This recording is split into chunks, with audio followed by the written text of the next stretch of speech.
सैमजा पंगरियो जे महबूब दोस्त है कामरेड अरशद चांडियो ऐं जंहिंजो ख़ूबसूरत नज़म आहे त चाहत ही चाहत आ या मजबूरी हाय हाय ही चाहत आ या मजबूरी छो देर सां ईंदी आहीं तूं ऐं घटि ई मिलंदी आहीं तूं हर बार हिरासिल हणीअ जी तूं ईंदी आहीं तकड़ी थी ऐं वेंदी आहीं तकड़ी थी जे वाव लॻे त बि कोन अची जे वाव लगे तब कोन अची ऐं मींहं वसे तब वापस थी जे बूर छणे तब न निकरी ऐं पणछण थी बि न कोन वरी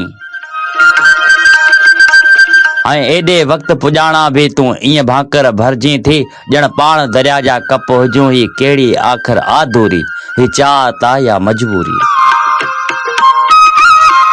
ख़ामोश रही ॼण ॿार रुठल ऐं टहिक ॾींहं ॼण टोकरा थी ॻाल्हि करी कंध हेठि करे ॼण लाड़ ॿुॾल जो मंज़र आ मूं ॾे बि अचण में देरि करी मैसेज लिखण में देरि करी कॉलेज वञण में देरि करी ही लिखण पढ़ण जो वक़्तु अथई कॉलेज वञण जो वक़्तु अथई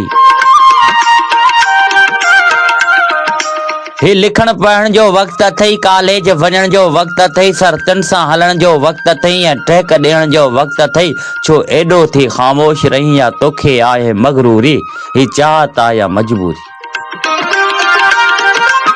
मां सुडका सुडका थी पवंदसि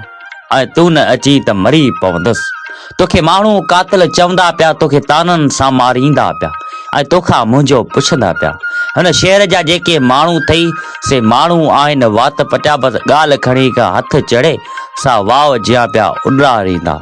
सा शेर सॼे खे ॿुधाईंदा तंहिं लाइ चवां थो मोटी आहे हिकु वार मिली वञे मेड़ अथई भले पोइ मरां मंज़ूरी ही चाहत आ या मजबूरी।